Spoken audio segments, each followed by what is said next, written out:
Welcome to the Ask Ralph podcast. We're listening to an experienced financial professional with over 30 years of experience can help you make sense of confusing questions, current headlines, and industry trends about taxes, small business, financial decision-making, investment strategies, and even the art of proper budgeting.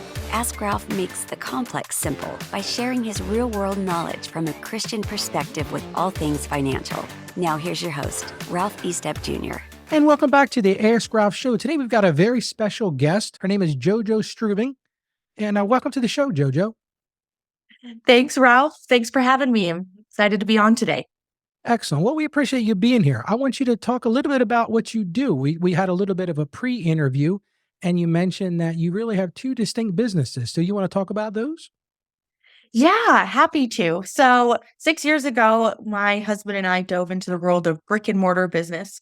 We opened a CBD franchise, but that evolved into a wellness center, which is called Altered States Wellness. We specialize in flow therapy. And through that experience, we realized that brick and mortar business owners need a lot of help and resources that are not out there today. And so we started a consulting and coaching business called Brick and Mortar, where we help people get started in the world of brick and mortar business. So it's been really fun and awesome to kind of see both sides of that business there. So you mentioned the word float therapy. You're going to have to let me know what that means. Yeah. Not too many people are familiar. That's we definitely do a lot of education, but so float therapy, also known as like sensory deprivation float therapy, is typically in a cabin, like a large cabin, filled with salt water. So there's like 1,000 pounds of Epsom salt and about 11 inches deep of water, and you float effortlessly on top of the water. So you get this nice zero gravity effect where people get a lot of relief from things like pain or spinal issues. And then you soak up all that magnesium. So it's really great for like stress relief and really just an overall like fast track to meditating. I find that when you cut out all those distractions like that we constantly have, our cell phones and our computers and our kids yelling in the background, and you don't have that anymore, you're really able to just recenter yourself and focus on you. It's a really neat service. If you have a place near you, I highly recommend checking it out. So not to change the subject, but it kind of sounds like, I don't know if you've ever seen the series Stranger Things. Yes. It seems to me like there was something like that in Stranger Things, if I'm thinking about it correctly. Yes. It's not as scary as sometimes they make it seem in the shows, but yes, you're right. There was a float tank in Stranger Things. There was. So, but ours are a lot larger than that one. So not as cool. Not as claustrophobic. No, that's very cool. Now, how would people reach you? Do you have a website for that business? Yeah, it's called Altered States Wellness. We are actually franchising that business now. So we're hoping to be opening more locations all across the U.S. Excellent. And I'll put in our show notes today a link so people can go to that and take a look. Awesome. Now, you also mentioned the Brick and Mortar Academy. So I've got a few questions to ask you about that.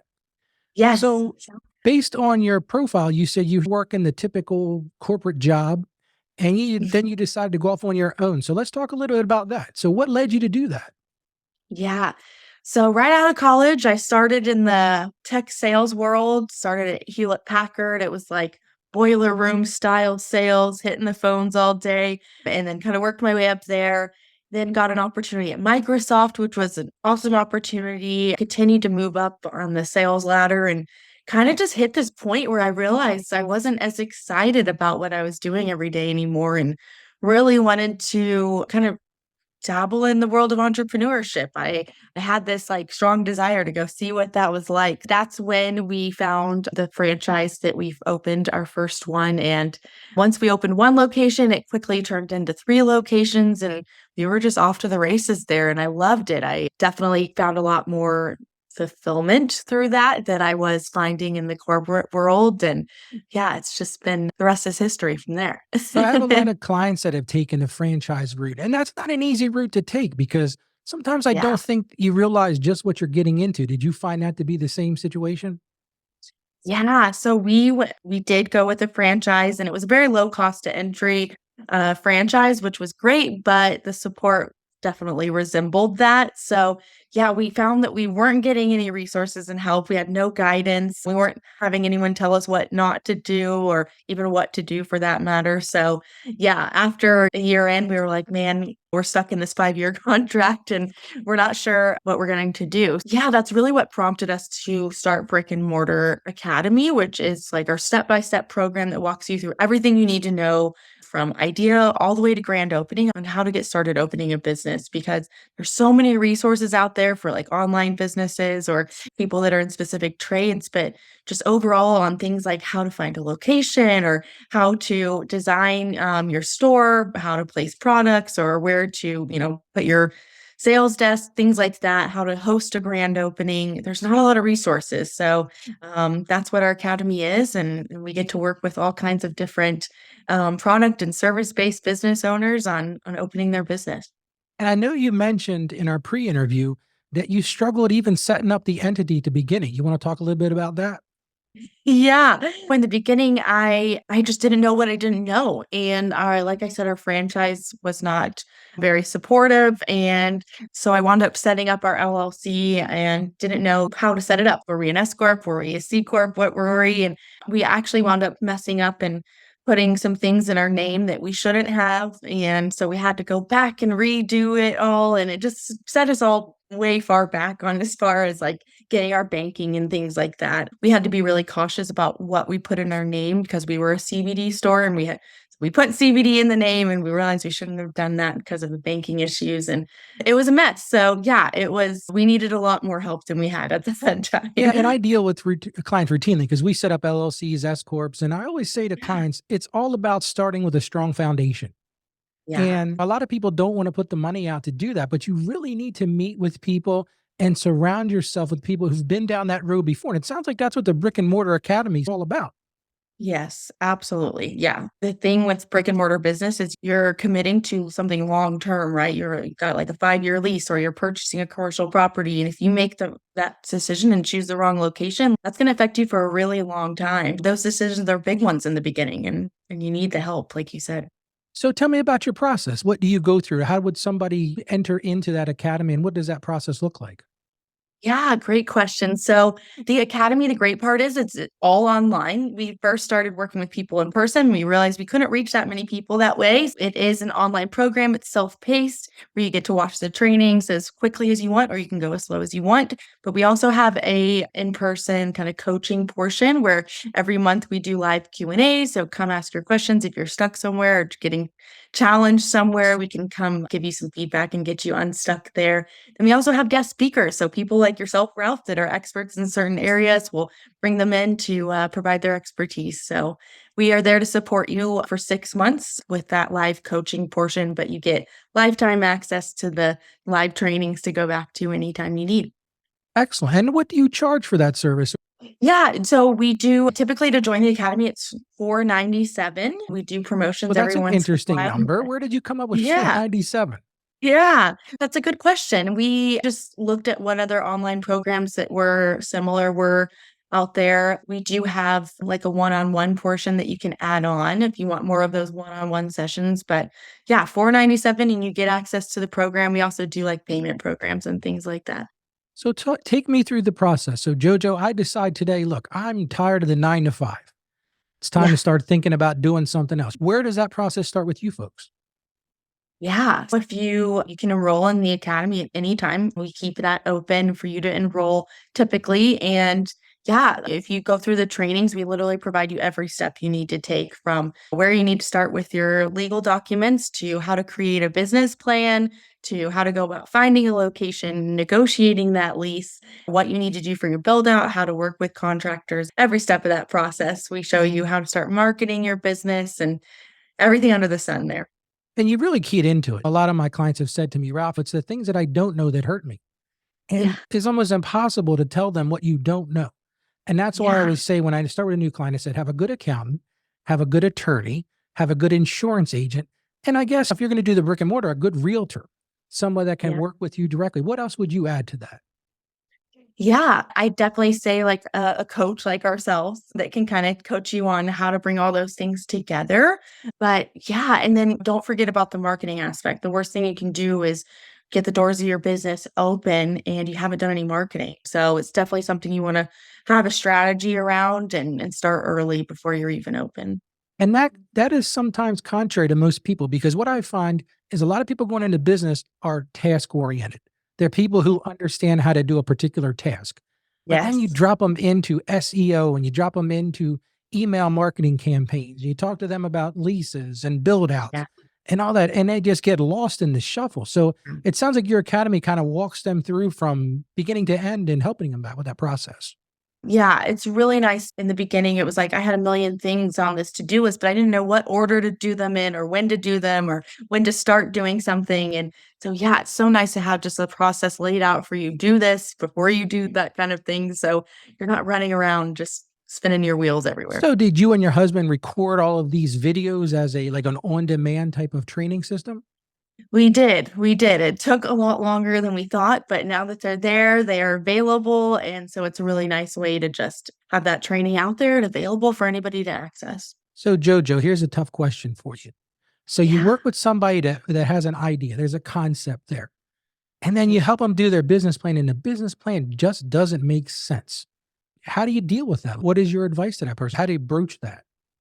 Yeah. So our first module is all about validating your business idea specifically for brick and mortar business because a lot of people don't think about these things like you can't just sell a product in a store anymore. It's just not enough to compete online. And for us, it's really about offering an experience in your stores. We help you kind of validate what is that experience going to be like? Are you even thinking about that experience or are you only thinking about your product or service offering? So I think that any idea can be evolved into an experience that is right for brick and mortar. Oftentimes, the only time I really see an idea that just isn't good, it would be based on the location they're looking at, like that market just doesn't support it and that kind of thing. You went right to where I was going. So what do you consider experiential retail? Retail, I guess is the right word. And why do you see Yeah. that's being so important? And I'll say this. I use a massage therapist once a week, and she's been talking about getting involved in the salt rooms, I guess, for lack of a better term, Himalayan salt. So, Yeah. but it sounds like it's an experience thing. So talk about that right now. Yeah. So when you think about an experience, like what drives people to get up off of their couch and go to an actual physical storefront, it's usually because they're going to do something there. Like they're going to feel something, they're going to taste something, they're going to touch something, smell something, or learn something while they're there. A lot of times it's just so easy for us to click that button on Amazon and order something. Or even if you are getting a service, there's so many service-based businesses out there. Like, how are you going to compete to the one like your massage lady? How is she going to compete with the massage person across the street, right? So really thinking about from the minute you walk through the door, what is the experience like? Are you walking into calming smells that are promoting that sense of calm that you want to get while you get your massage? Are getting treated with that amazing customer service? Do you get to taste test things, sample things, or co-create something? Like, what are you doing and how is that experience? Typically with our clients, will have them choose one feeling that you want your customer to feel when you go in the store. And every decision that you make based on what colors you design the store with, based on what products or services you offer, that's to help promote that one feeling, right? So when you think about experiential retail, it's like, do you want that customer to feel when they leave your business? Yeah, and you're absolutely right. I think a lot of people don't realize. I was meeting with a client this past weekend. They have a typical retail store, and I said, how are you competing with the Amazons of this world? Because the truth is, you don't have the economies of scale to do it, Yeah, it's true. You and don't. and that's I tough. And that's the thing I don't think people realize is you're going to have to, create a niche for yourself. And I think that's what you're saying with this experiential retail is it's creating a niche. Yeah, absolutely. Yeah. And it's more taking your product to more of a premium service or product, right? Because they're coming in to do something almost rather than just make a purchase or a transaction. Yeah, it takes it away from being a commodity to an experience. Yes, exactly. So you mentioned Exactly. a few minutes ago about somebody validating their business idea. So how does that happen? What do you recommend for that? How does somebody validate their brick and mortar idea? Yeah. So we typically teach like a four-part framework for that, where you take a look at your market, your specific location, see what is already out there as far as like your competition, to see if there's an actual need, if your demographic is within that market. We tell people to take a look at their industry. Is that industry projected to grow? What does that projections look like?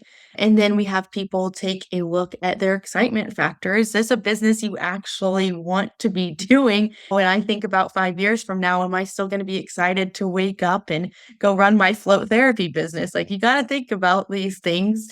And then lastly is your knowledge and expertise in the area. So, Yeah, because it's so easy to get burnout. And being a small business owner, you wear all the hats. And that's the complicated part. And I deal with clients every day who talk about that. Ralph, I'm just burned out of this. yeah. And that is difficult. I'm sure you're seeing the same thing in your coaching business. Oh, yes. Yeah. People, it's one of those things that first year you're so excited. And then a year in, if you're still running the business every single day, 12-hour days, like that is not setting yourself up for success. So you've got to learn how to find the right team and set up the right processes and procedures to where you're not stuck in that business because, like you said, you'll get to that burnout. And that's not a fun place to be. Yeah, and right now it is so difficult. I hear this from my clients every day to find employees, to find team members. Are you feeling the same thing?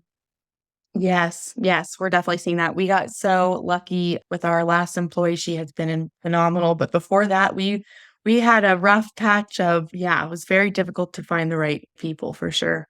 Yeah, it's a different culture right now. I'm 51 years old, and I just feel like things have changed a lot. I think COVID had a lot to do with that. And that had to be Yeah. difficult in an experience based business to get through COVID. How Yeah. did you do that? Oh man, yeah, it was difficult and it was really hard on brick and mortar business owners. A ton of businesses did not make it. And luckily I'm based in Texas where the restrictions weren't too The free um state of Texas. My yeah, oldest son's yeah, in the Coast Guard in the free state of Texas. So there you go. So fantastic. That's a good place to yeah. be.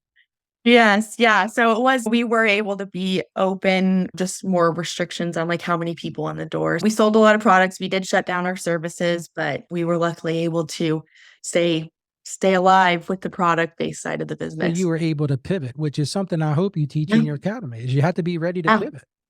Oh, yeah, absolutely. And that's the nice thing about brick and mortar business is once you're there, you can pivot pretty easily. Like you can change what products or service offerings you have in your business based on where things go and the latest trends. You can do that pretty easily with a physical storefront. You just change what you offer in the store, right? So let's address the elephant in the room. And that is you've Mhm. got a great idea, you've got a validated business idea, but now how do you get the money to do it? Yeah. Yeah. That's a tough part. I mean, because with brick and mortar business, the upfront cost is much higher than if you're, just trying to start an online business, right? You've got a lot more expenses up front, but there are more ways to fund your business than a lot of people realize. And there are financial institutions. We partner with a ton of them that work with people to provide loans and business lines of credits or equipment financing and things of that nature. And it's out there. You just got to find the right people and get those introductions to the right people to get those. And one of the biggest things that I tell people is when you're budgeting your startup budget is you got to start simple and you can get fancy later. Like I look at some of these people's startup budgets and they are just astronomical. They want the marble countertops and the really nice hardwood floors. And it's you don't need to go that extravagant from day one. You can always evolve and add things, but the simpler the better. You can start simple and grow with your business. Yeah, the old adage, if you build it, they will come sounds good. But Yeah. when you're talking to the bank about giving you a loan and they're looking at your pro forma financial statements, for those that don't know what pro forma means, basically your prospective financial statements, and you can't show them that they're going to be able to pay this loan, yeah, you Yeah. got to cut back and you got to start on the lean side. That's for sure. Yeah. Yeah. Absolutely. Yes. Yeah. You don't need all the fancy bells and whistles to get started. You really don't. So now we've got the business plan, we've got the business up and running. Tell me about what you advise as far as seeking out a location.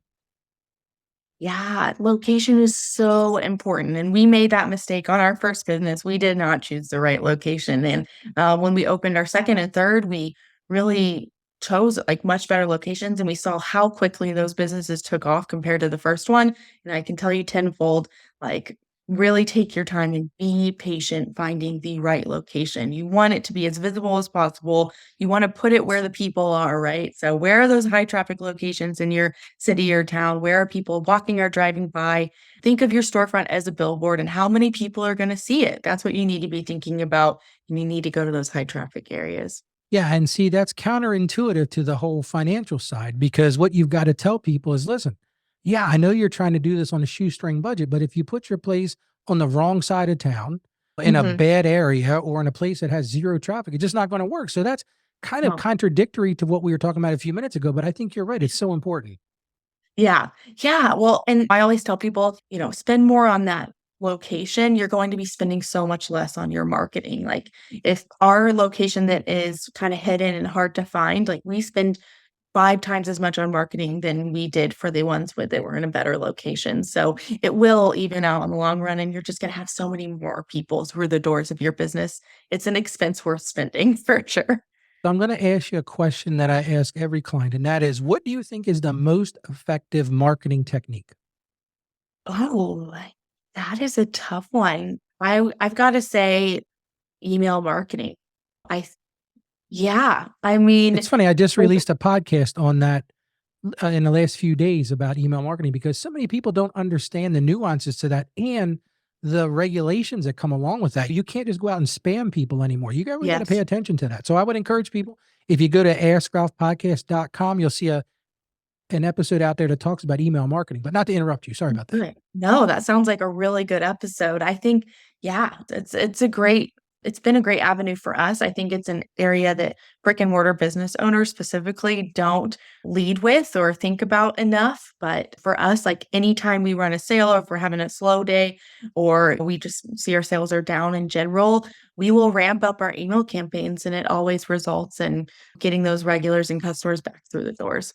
No, and you have to capture that information. What amazes me is how many clients Mhm. don't capture their customers' email addresses Yes, and you're then so don't right. segregate them out because you don't want to send the same email to a new customer as you're sending to a repeat customer, as you're sending to a loyal customer. So it's not Yes. just as simple as collecting that email, it's collecting it and segregating it. Would you agree with that? Absolutely, yeah, and we even like to there's people that only come for the services and people that only come for the products. They don't wanna hear about the other most of the time. So, yes, segmenting is phenomenal. All Mhm. right. So we talked about what works in marketing. Let's talk about what doesn't work, Jojo. What do you think are the things that just don't work in marketing anymore? We found in the beginning, we invested a ton in direct mail, and for us, the ROI there just was not worth it. Yeah, I don't know. I hear that a lot from other brick and mortar business owners, so I would just say in general, the mailers, the direct mail or the magazine ads just aren't as effective as they used to be. Yeah, and it's funny because I think it depends on the industry. I have a client that has an Yeah. HVAC business, and for Yeah. them, like Yeah. the Clipper magazine, it works great. It's Yeah. amazing how much of a return they get. But then other businesses, like my business, for example, my tax and accounting practice, trying Mhm. to do direct mail is a joke. Like it just doesn't work. And Yeah. the scary part Yeah. is even email starting to turn that way because email has become so, spamified that Yeah. people just don't look at it so much. And I'm just wondering what's going on down the road next. I know there's a ton of way to improve that. You can use AI tools and that sort of thing to improve those email things. But yeah, you're right. These salespeople come in trying to sell you an ad in the Clipper magazine. I don't know what you guys have in Texas, but that's a big thing up Yeah. here. But those Yeah. direct mail things, and they do a great song and dance about, oh, you're going to reach 1 million people and so many people are Yeah. going to see it. But what is the actual penetration of where you actually get people to give you a call? Yeah. Yeah. Yeah, I agree. I mean, it's not high, especially when you're talking about them coming to a physical storefront. I haven't seen great results. All right. So the next question is this. You've got your business established, you're in a good location, things are going great. Then all of a sudden somebody figures out Jojo has a great idea. So Ralph is going to set up the same business a couple miles away. How do you deal with that? Oh, yes. So we had this happen to us, and it was my worst nightmare. That was my biggest fear, like, "Oh, somebody's gonna do the same thing as us." And 6 months in, somebody literally walking distance across the street opened up the same type of business, but to be honest, I was so scared at first, but we kind of went to the drawing board. We're like, what do they do versus what do we do? What is their experience like versus what is our experience? And we knew we had something different. And so we really just honed in on what made us different and made sure that customers knew how we were different and we really didn't see it affect us. And so that's my biggest piece of advice for people that are worried about competition, because competition is going to come, if especially if you're doing something successful and well, like they're going to try to follow in your footsteps, but really hone in on what makes you different. And sometimes that has to evolve when competition comes in. We have to continue to make sure you're differentiating yourself. No, Sorry. you're right. And I always say to clients, maintain your core competencies because it's so easy to get distracted and do Mhm. things that aren't in your core competencies. And another thing I tell every client, I don't care what kind of business you have. It's all about the relationship. And if Yes. you can build a relationship with your customers, with the people you provide services for, that is the best advertising you can have. Yes. Yeah. And people are really loyal. I've found that over the years. Like we have customers that have been coming in for 6+ years and they'll just stop by to say hello. And yeah, those relationships they build and they're so strong and they become your advocates and out in the community. And so never underestimate the power of those relationships. So we mentioned budgeting a little while ago. And I'll tell you what I have found, and I want to see if you agree. Most Yeah. people's budget have no concept of what the real costs are going to be. And usually, and let's talk specifically about a build out. I think this is a good Yeah. area to discuss. Most people don't know what it means when you get a vanilla shell. So vanilla shell, basically you rent a space, the landlord gives you a vanilla shell. You got 4 white walls and that's what you got. And a lot Yeah. of people don't realize it. What does that really look like for the build out? So have you had some experience in that area as well? Yeah, yeah, definitely. I mean, when you get those white box units, like you said, talking about plumbing, you're talking about electrical, you got drywall, you've got the whole shebang, and that stuff can add up. And that is the most expensive part most of the time for brick and mortar business owners getting started. And that's why we typically advocate to go look for those second generation units, which are, units where somebody's already been in there, they're already built out, they already have the plumbing and the electrical. You don't have to do that. And so if you can find something that's structurally similar to what you need, maybe you have to take 1 or 2 walls down, like, that's going to benefit you so much in the long run, especially right now. I have a student that just got a build out quote, and it was 300,000, and it was for a similar like a wellness-based business and only 1,500 square feet, like, that's crazy. Yeah, the more you can do to lower those build out costs, if you can find those second generation units, you're going to spend far less on those build outs. But the other option too is to go get your landlord to cover those expenses. A lot of times they will offset some of those costs. I typically don't see it being the full cost of those build outs, but you can typically get that expense covered partially. Yeah, my experience is at least the landlord will add it to the rent and amortize that over the life of the rent. And especially if you're looking at Yeah. doing an extended lease, a 5 year lease, you don't get as much. If you go Mhm. to a 10 year, you might get more of Yeah, those things thrown in. That's for sure. for sure. Yeah, you have a lot more negotiation power with those longer leases. And that brings up a good term, negotiation. A lot of people don't realize until they're their own small business person just how much negotiation there really is. Would you agree with that? Oh man, yes. Yeah. I think that was something I had to learn myself. It was like, oh man, I'm in all these tough positions and a lot of times I didn't even know what I could negotiate or should be negotiating. So yeah. Yeah. Yeah, and it's an eye-opening experience. Being a small business owner, I tell clients this all the time. You're going to work more hours, you're going to work harder than you've ever worked, and you're going to make less money at first. Yeah. That's just true. I mean, if It's you true. think you're going to Yeah. go, like I had a client a few years back, she had a doggy daycare. And I Uh-huh. remember when went to meet with her on site, and I don't usually do that, but I said, okay, it was a referral, friend of a friend type of thing. And the first thing she said to me, she says, Ralph, I can't find anybody to run my business. Wow. And I Mhm. said, well, there's your first problem because no one is going to have the passion, the heart, the Mhm. spirit for it that you have. And Yeah. if you think you're Yep. going to find somebody that's going to take your business and run with it, you've lost your mind. And sure Yeah. enough, in 6 months, she was out of business because her Oh, mentality was, well, I'm going to build this so somebody else can run it and I can sit at home and eat bonbons and lay on the couch. yeah. No. No. I see that. I see it because if I look at my businesses and think I could just hand it over, I mean, ooh, that would be yeah. I mean, nobody's going to work as hard as you. Nobody's going to, be that visionary that I think so many entrepreneurs are. And yeah, yeah, that's It's tough. not for people with weak stomachs. I interviewed a guy, his name is Brendan Steiner, and he's a sports memorabilia guy. And we talked about this on our interview a couple weeks ago. And he Uh-huh. said, look, if you're going to be an entrepreneur, it's not for everybody. Mhm. Some people need to work the 9 to 5 because they just don't have Yeah. the fortitude to do it. That's for sure. Yeah, absolutely. Yeah, we see those people all the time that think we're crazy for our wild hours. And my husband and I are kind of always talking business. And that's the one caveat of being in business with your husband. But yeah, I mean, there's people that just don't get it and it's just not for them. And then you see those people that are like so entrepreneur spirited and they have that passion and desire to be in their business and working on their business. And yeah. All right, Jojo, you opened up the door. So I'm going to go down it. And you mentioned about working with your husband. And this is not an easy thing.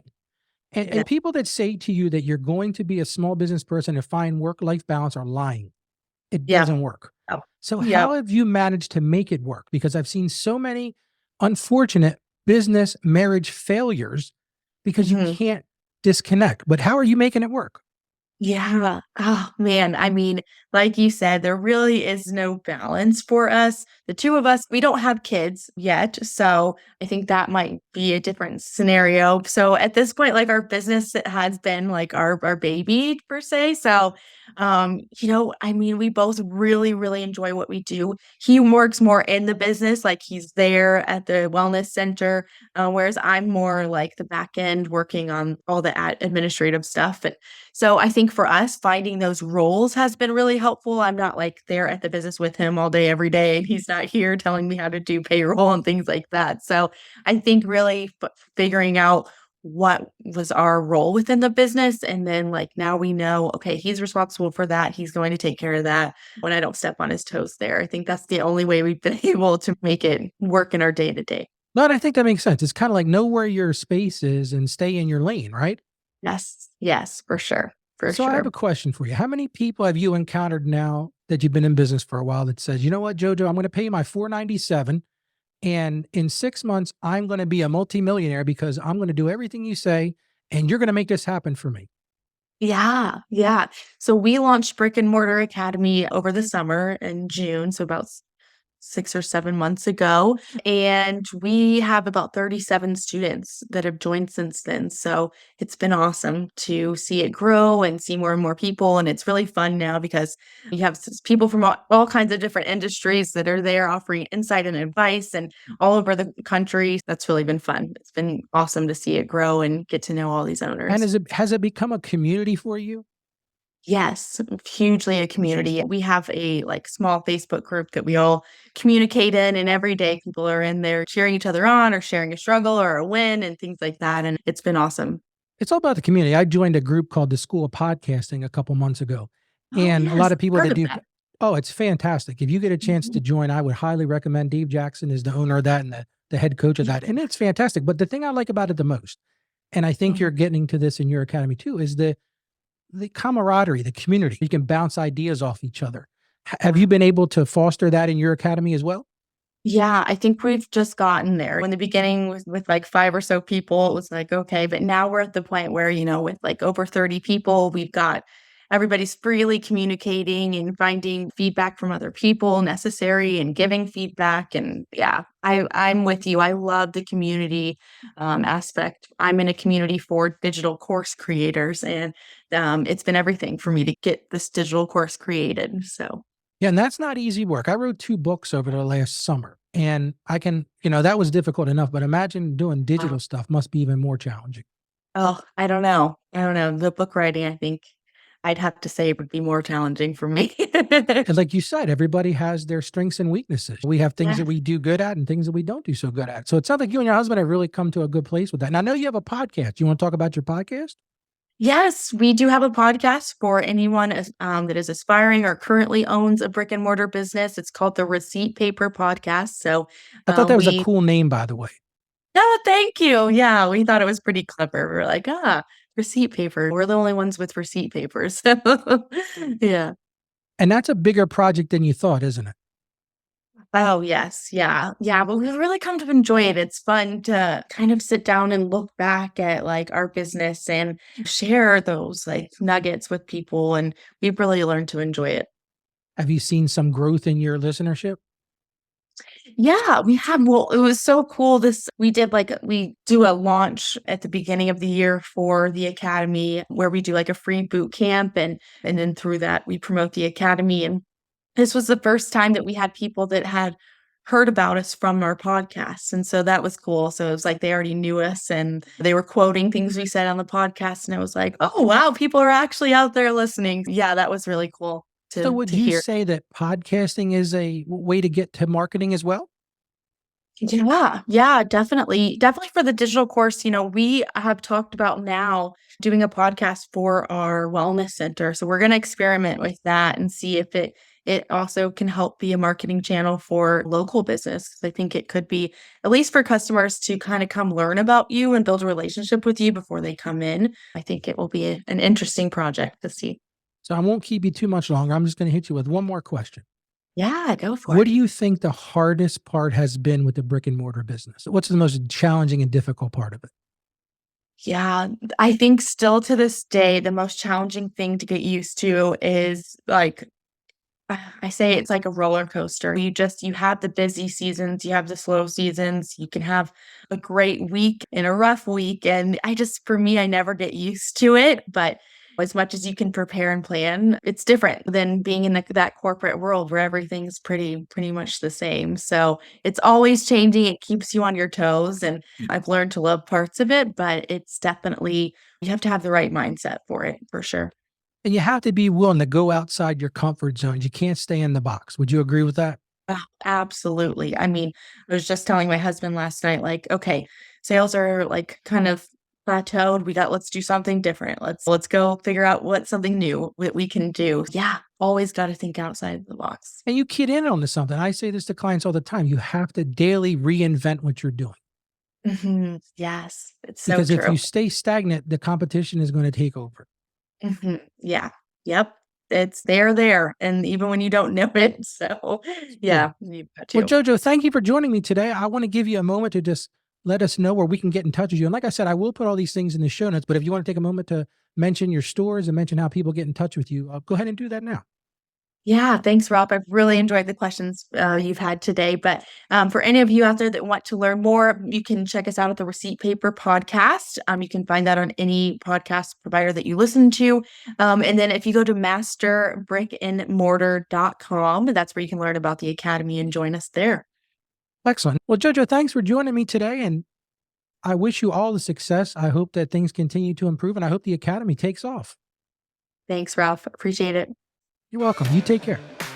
Thank you for joining us on the Ask Ralph podcast. And with a simple click to subscribe, we'll invite you back to our next episode. And remember, financial issues don't have to be complicated.